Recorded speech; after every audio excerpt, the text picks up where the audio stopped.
Pengertian persatuan dan kesatuan.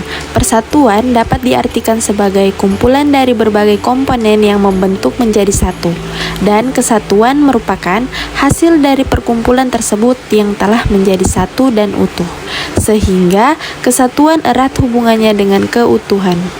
Persatuan dan kesatuan bangsa berarti bersatunya seluruh rakyat yang terdiri atas beragam suku, budaya, dan agama sebagai satu bangsa, yaitu Indonesia.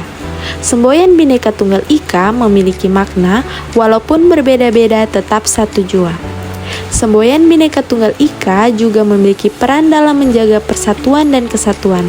Hal ini terlihat jelas bahwa semboyan Bhinneka Tunggal Ika menjadi bagian dari lambang negara Indonesia. Contoh sikap persatuan dan kesatuan.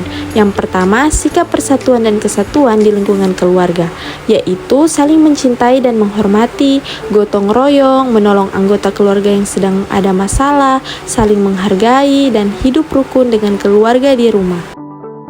Kedua, sikap persatuan dan kesatuan di masyarakat, yaitu menciptakan suasana yang rukun, saling menghormati antara sesama tanpa membedakan suku, ras, maupun agama, ikut kegiatan kerja bakti, dan saling tolong-menolong dan membantu orang yang sedang kesusahan tanpa memandang ras, suku, dan agama.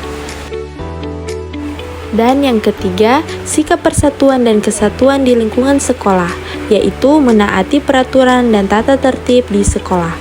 Tidak membeda-bedakan teman, menghindari perselisihan atau pertengkaran antara teman, bekerja sama dalam mengerjakan tugas, dan melaksanakan piket kelas dan ikut kerja bakti membersihkan lingkungan sekolah.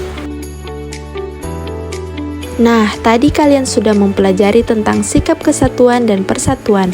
Dengan kita bersatu, bekerja sama, kita dapat mengembangkan ilmu pengetahuan dan teknologi yang canggih dengan mengganti peralatan ataupun alat tradisional, diganti dengan cara dan alat bantu yang lebih canggih dan modern, sehingga masyarakat saat ini disebut sebagai masyarakat modern. Apa itu modernisasi? Modernisasi adalah perubahan dari masyarakat tradisional menuju masyarakat yang maju atau masa kini. Tujuan modernisasi adalah mencapai kehidupan masyarakat yang lebih makmur dan sejahtera. Ciri-ciri masyarakat modern. Yang pertama, memiliki sikap hidup untuk menerima hal-hal baru dan terbuka untuk perubahan. Kedua, memiliki keberanian untuk menyatakan pendapatnya tentang lingkungannya sendiri. Yang ketiga, sangat menghargai waktu. Keempat, lebih banyak berorientasi ke masa depan daripada masa lalu.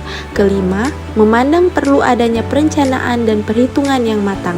Keenam, memiliki rasa percaya diri yang tinggi.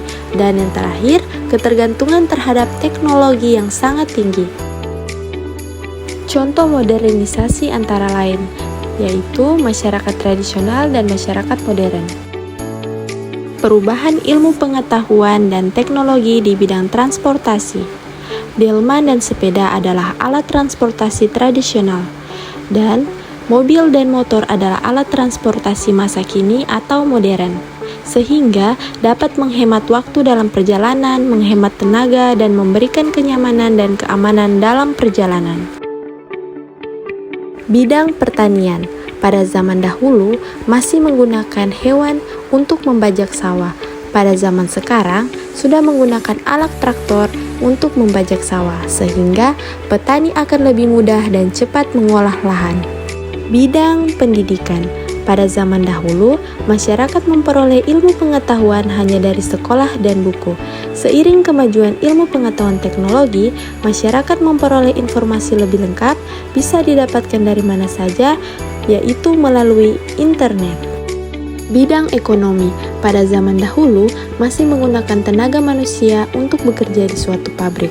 Pada zaman sekarang sudah menghemat tenaga manusia karena digantikan oleh mesin atau robot yang canggih. Bidang komunikasi.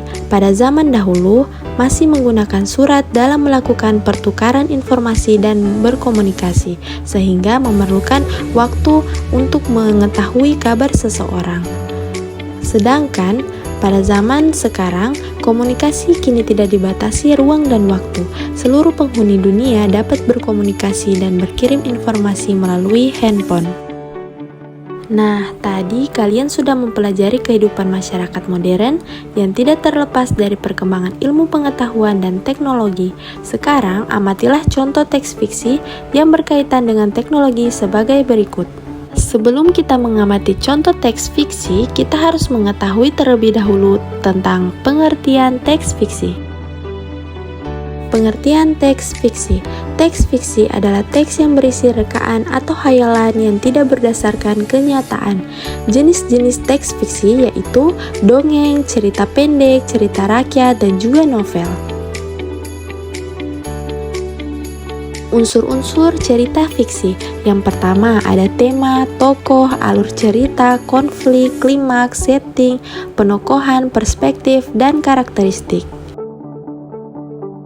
Jenis-jenis tokoh berdasarkan peranan. Yang pertama, tokoh protagonis. Tokoh protagonis adalah tokoh yang dikagumi pembaca atau tokoh yang perilakunya sesuai kehendak pembaca. Dalam istilah sastra, tokoh protagonis sama dengan tokoh utama karena memiliki peran utama dalam cerita. Kedua, tokoh antagonis. Tokoh antagonis adalah tokoh yang menjadi penyebab timbulnya konflik dan ketegangan yang dialami oleh tokoh protagonis.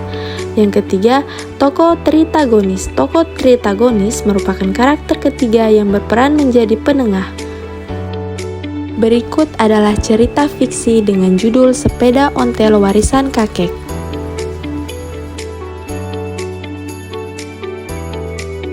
Pada teks tersebut, tindakan yang dilakukan tokoh utama adalah Dindin malu naik sepeda ontel milik ayahnya, dan Dindin berpura-pura sibuk mencari bukunya agar tidak berangkat bersama ayah.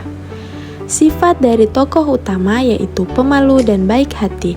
Peran tokoh utama, protagonis, dan pendapat tentang tokoh utama yaitu Dindin termasuk anak yang baik hati. Ia menghargai sepeda ontel milik ayahnya.